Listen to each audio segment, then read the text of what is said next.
Hey YouTube, today I'm here to talk about a very serious condition that may afflict you or someone that you know. Gear Acquisition Syndrome, or GAS. Do you have GAS? I do, most significantly. You can see around this room some evidence of my GAS, and the reality is that this is but a taste of my overall collection syndrome.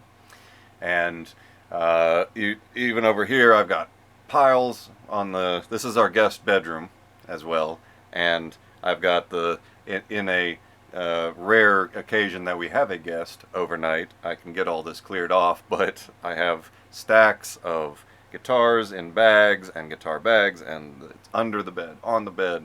Over here, I've got lines of gear because not all my gear is even on the wall. So gas is a real situation, and this is, the joke goes that how many guitars does a guitar player need? Just one more. Right? There's always that one more. And it's part of my epiphany, and it's going really great. My epiphany is, hey, why don't I start sharing some of this with my community? And we build each other up. I get subscriptions and watch hours, and we build a community, and as I get successful, I start sharing the love, dishing out the gear. And I've already got a giveaway active right now until December 24th. On Christmas Eve of 2024, we will announce the winner. Oh, that's awesome. That's one of the ways that I'm going to alleviate my gas. Share it with the community. Doesn't sound so good when you say it like that, right? But in contemplating on this, I came across a really cool article today that I wanted to share with you all. Very brief, but it speaks to this because there is a reality, right? There is a negative reality, not just that it will hurt your wallet or outright put you in debt, but so there is obviously the financial strain of being too focused on gear acquisition. There is, of course, that, and not just that, but then what are you going to do with all the things? Where do they go, and can you maintain them, and so forth? So there's that, there's collector's syndrome in general, right? That could cover anything, whatever you collect, cars, guns, whatever. You can overspend, right? So there's always the danger of that. But why do guitarists have this itch for the next instrument? When I used to play banjo, that was one of the various instruments that I've focused on in my life, was banjo, and I spent about a decade just focusing on clawhammer banjo as my primary instrument. And when I went and auditioned for or interviewed for the music minister position that I recently left, I showed up with my banjo because at that point that was my primary instrument. So I showed up with my banjo, and they asked me, in conversation, so how many banjos you got? And I said, well, two. I've got a resonator and I've got an open back. I've got two. They didn't ask me how many guitars I have, because even at that point I had multiple, and basses in particular. I had a bunch of basses. I had acoustic. My wife had some guitars, so we had to get a bunch of guitars. But when it came to banjos, I had two, because generally speaking, and I mean no disrespect to the banjo community, because I know there are some incredibly fine instruments out there, but generally speaking, in terms of the variety of what you get on a banjo is a banjo is a banjo. Now there are different ways you can lay it out. You can do like a banjo-tar, where you do a 6-string, you play it like a guitar, but it's a banjo. But the traditional 5-string, that is 4 strings plus a resonator string, the traditional banjo setup, right? It is what it is, and it either has a resonator back or it doesn't. But there's not a lot of variation in banjo, and so I had what I needed. And then after I got into the position, I bought a tenor banjo, which is a shorter scale banjo, just for adding a little bit of extra variety. But guitars, on the other hand, woo, you've got buckets and buckets of different kinds of guitars out there. All the different designs: acoustic, electric, hollow body, different pickups, different necks, different fretboards, different scales. There's so much. Right? How many strings does it have? You can get a 7 or 8 string, you can get a 12 string, there's so much. right? So that's part of unlocking the gear acquisition syndrome, right? That you just like, oh, I don't have a guitar that does that, right? And you can find on any guitar you're looking at, there's something that you can be like, I haven't got that yet, right? Recently, I got a really unusual guitar that is the Paranormal Squire Offset Telecaster SJ. It's a fusion of a Telecaster and a Jazzmaster, and it's a brilliant guitar, brilliant design, very weird, and it's like one of the selling features of it is I bet you don't have one with this setup because it's weird. And so there is so many, even I've got a bunch of different Telecasters. Like here you've got a Mexican Telecaster in a more traditional pickup style, and here you have the G&L Blues Boy with the humbucker on top and the MFD pickup.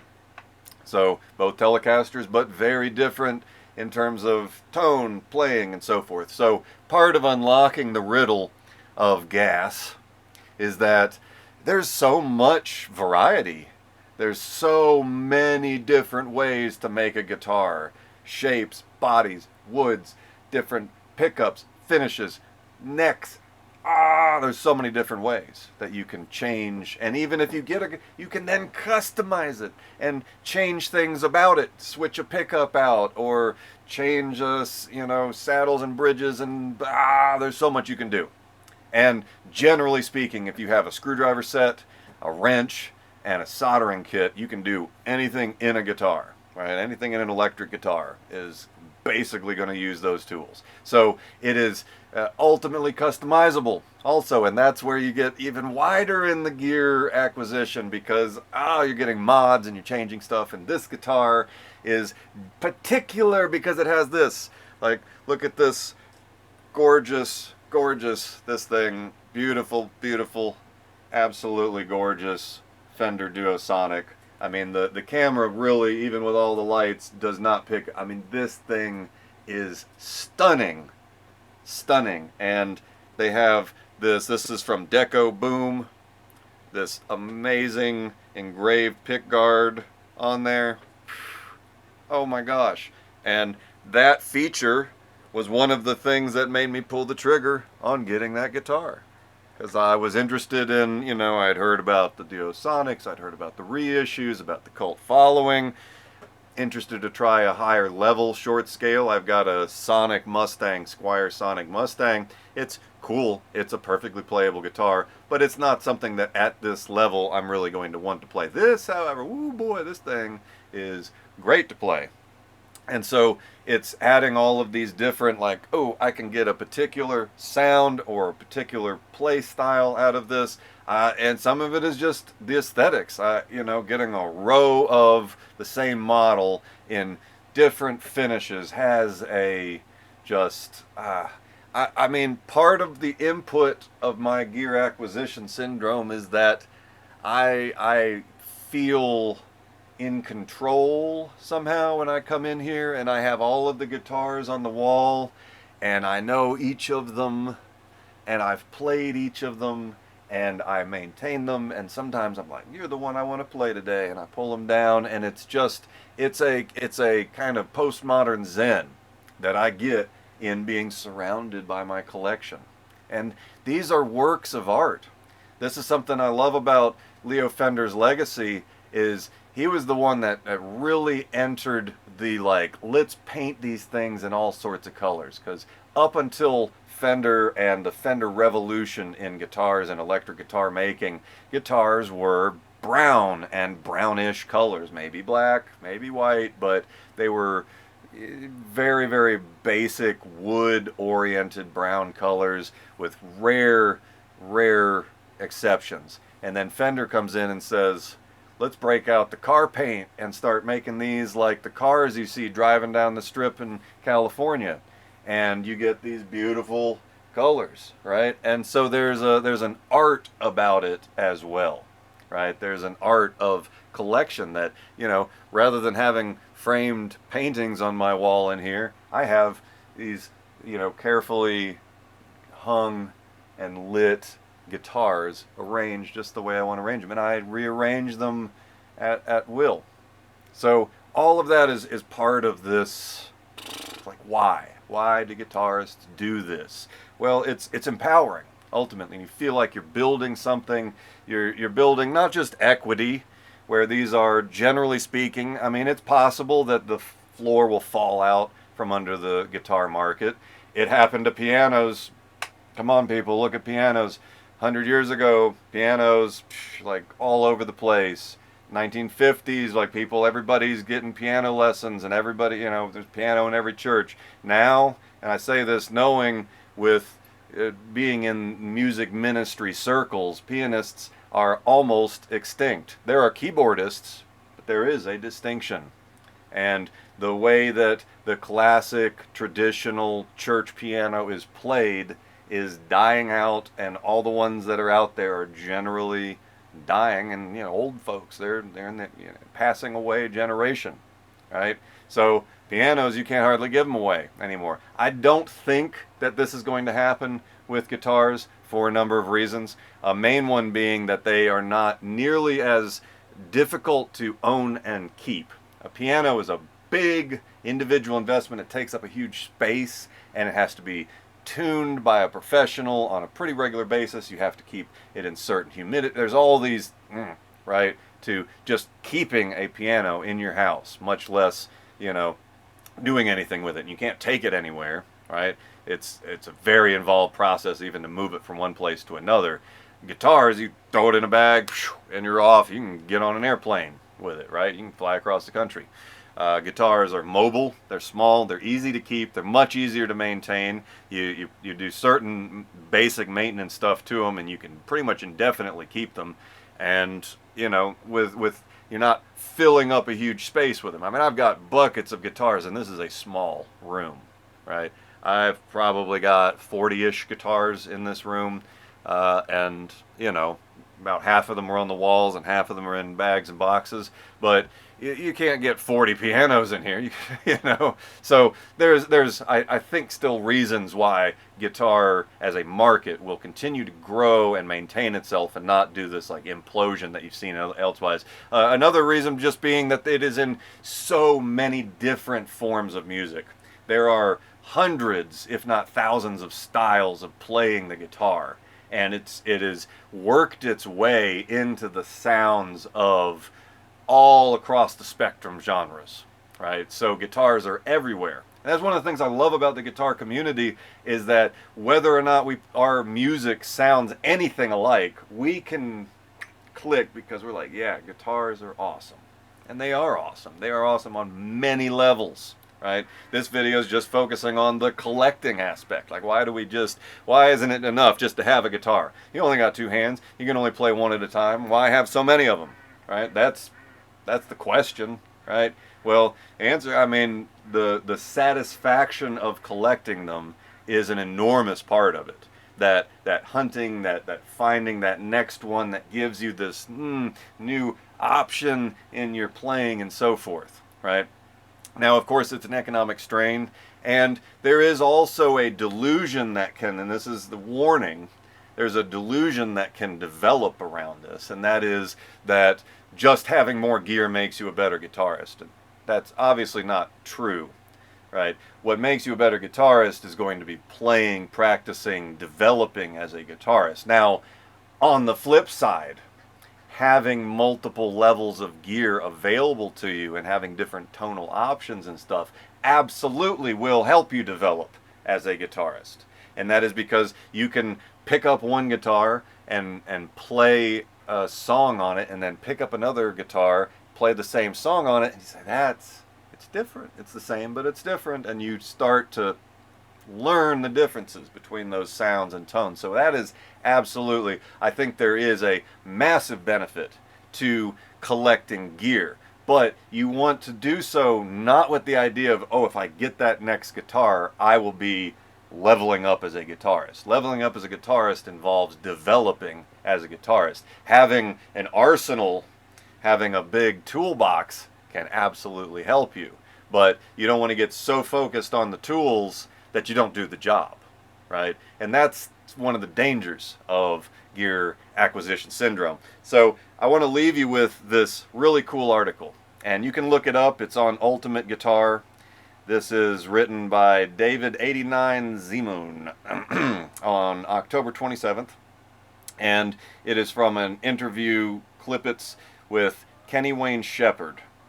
And he explains, Kenny Wayne Shepherd, blues player, fantastic blues player, and it explains that he started out on a very affordable Yamaha S-style guitar, and that was his first guitar. And he says, he told Total Guitar, it was an incredibly crude guitar. My family couldn't buy me a fancy guitar even if they wanted to.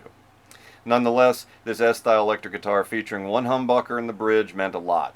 It's not just about the sentimental value, but rather about giving any guitar player the right mindset. He continued, quote, "When you start with a crappy guitar, it begins the cycle of gear addiction. You appreciate it, but you long for a better instrument. It gives you a level of appreciation because you started with humble beginnings. After sorting out your playing skills and overall musicianship, you'll be aware of how great even cheap beginner guitars can be." Kenny said, quote, "Then, when you make it to the top of the guitar mountain, you've appreciated every step along the way and what it took to get there." I think that is just really well spoken. And really, it speaks to the journey that I have undergone. That I had a few guitars, and they stuck with me over the years. But again, my focus went from, as I was dialing in with my friend, and I was getting proficient at drums, guitar, and bass basically around the same time, I went into the bass. And so bass became my main instrument for close to 10 years. And then I transitioned to banjo while I was teaching college up in the Appalachian Mountains of North Georgia. And then when I got into my music ministry position, I went back to guitar. And guitar was in there all the time. I enjoyed, just playing some with it, and particularly like the games that are associated with it. The Rocksmith game, I've always enjoyed that, and it's continued to enjoy it from time to time. It's an excellent way to get into real guitar playing. It's that Guitar Hero, which I miss, by the way. I think that needs to come back culturally, because it's a good intro into like getting your fingers working in time, and it's great to play, right? It's great to play. It's playing, leveling up.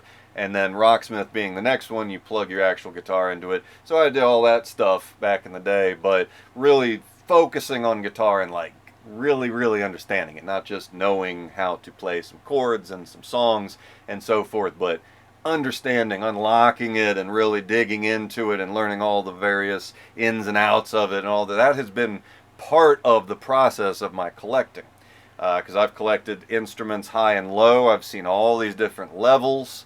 And sometimes, you get a more expensive instrument that's not as good as you thought it was, that it should have been. And then sometimes you get a cheap instrument that you're like, wow. And all of that has been part of the process.